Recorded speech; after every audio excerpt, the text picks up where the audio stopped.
Hey everyone, and welcome to Carrie's Garage. And on this episode, we're going to get some more stuff done on the '84 Chevy C10.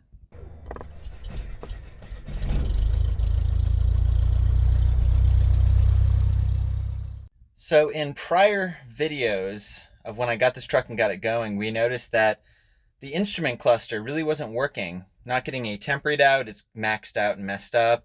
Oil pressure just kind of twitches and nothing on the ammeter. So possibly the gauges are bad or there's something with the wiring. So we're going to dig in and see if we can figure out what's going on with it. So over the weekend, a square body actually showed up in the junkyard. So I got this cluster. I already got everything taken apart so we can get all the gauges out that we need. But first, we need to take this apart. I already have all the screws on the perimeter out. So this is loose.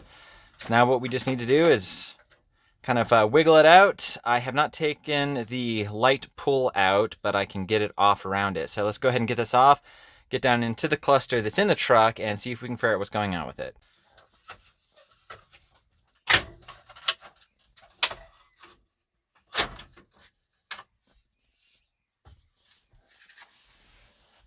Now that I got the bezel off, there's 1, 2, 3, 4, 5, 6 small screws that run along the perimeter of the plastic cover of the cluster. So we need to get all of those out first, and then we'll be able to pull the plastic piece out. I'm not pulling the cluster yet. I can get to all the gauges and everything without pulling the cluster, so let's go ahead and do that. Now that I have all the screws out from around the perimeter of the plastic piece, we should just be able to pull it out like that. What I'll do is I'll go ahead and clean this up really thoroughly, and I got plastic polish, clean it up some more.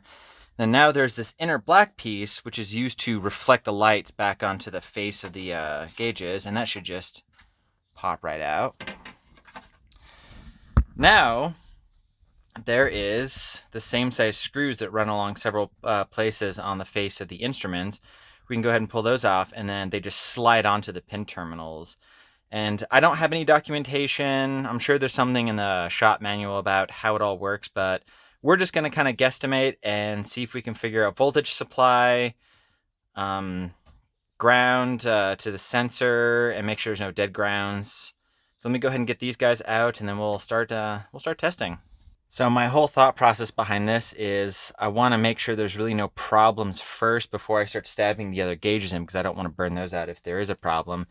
So now that I got all the screws out, they really just, easily enough as they pull out, they get little terminals in here that just go into these tabs. And what we can do is start electrically testing, seeing if we can figure out what is going on here. I have my test light hooked up, found a good ground on the dash. And so what we're going to do now is just start probing these and seeing what has voltage. So this guy right here has 12 volts.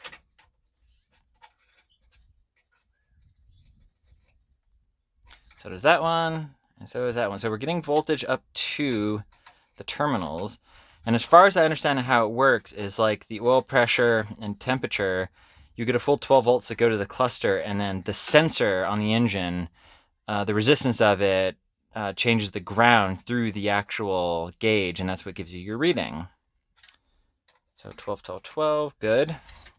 So now let me get my voltmeter and figure out if there's any weird like dead to ground, or if the sensor is actually working. And if that is working correctly, then we can plug the other gauges in and hopefully they work.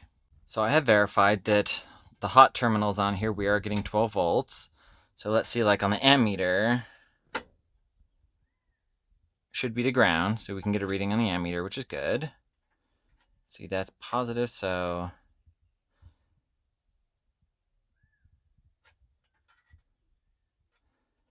we have some resistance here. I can always go unplug the sensors at the engine and see if it's still grounded. Because if it is still grounded, then we definitely know we have a problem.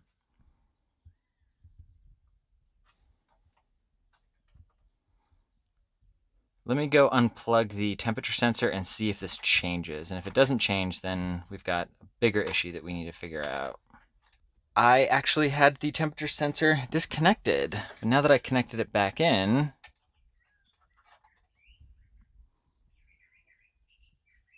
we're still getting the same level of resistance as before. So I have a feeling there's actually a problem with the wire going to the sensor. So we're going to have to dig in.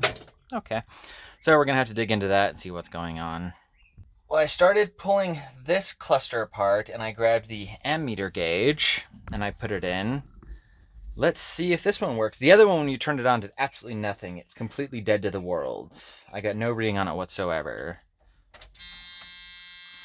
And that one works. We are getting a voltage reading and an obnoxious buzzer. Now I got the oil pressure gauge put in from the other cluster, and I turned it on and it went down to 0. So let's start up the truck and see if I get a reading.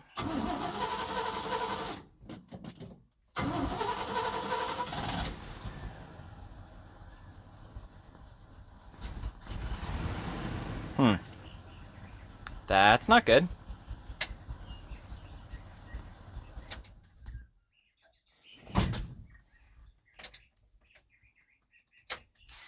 Well, I would assume there's a problem with that sensor and or the wiring going to that sensor since it maxed out. But at least it moves. The other one that was in it would just twitch. Did absolutely nothing whatsoever. So at least these ones are actually moving. Well, I checked the wiring in the engine compartment and I didn't really find anything that was terribly suspect for the temperature gauge. I put the replacement one in. The other one, when you would start it, it would just ping all the way. This one is not doing that.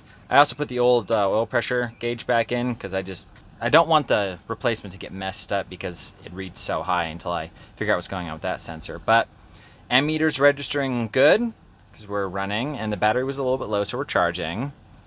And I'm going to let it warm up a little bit and see if that guy comes up. Well, good news. I've been letting it warm up a bit, been revving it a bit up, and I'm getting some heat out of the heater, and the temperature gauge is slowly rising. So I'm calling that a win. We've got good amps. Temperature gauge seems to be working. The old oil pressure gauge suddenly twitched and went past 60. Probably needs a new oil pressure sensor, but we have functioning gauges now, which is awesome. Now the next thing we need to do is install this ductwork that goes underneath this panel to that vent. I don't know why so many square bodies I've messed with are always missing this piece. I know when you need to do stuff under the dash, you have to pull it out and it's kind of a pain, but they're always missing. My Suburban was missing, this one's missing. So we're gonna go ahead and put it in so we can utilize that vent when I get the air conditioning working. It's now in.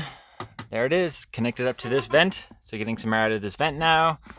That is a total pain to get in and out. So I can understand why people never put it back, but it's still a total pain that when they're missing. I was really glad I was able to find one when I went to the junkyard this weekend. But now the whole HVAC system is complete. Now I just need to pull a vacuum on the air conditioning system, make sure there's no leaks, and then recharge it. And fingers crossed we got AC as well. But the old truck's definitely coming along. It's getting close. Well, the old 84 Chevy C10 is coming along nicely. We got most all the important instruments working. So we got an ammeter and coolant temperature gauge. The oil pressure is still wonky. I bet you it's the sensor. Got that ductwork in for the AC vent. Really only thing left to do now is charge the air conditioning system, put the dashboard back together. It desperately needs new tires, so I need to call a tire store about that. And I had to order a new fuel tank. This fuel tank on the left side leaks. So I ordered a brand new tank. It was like $100, so it won't be too bad. Replacing is going to be a total pain, but I've done it before. And then figure out if I want to do anything on the paint.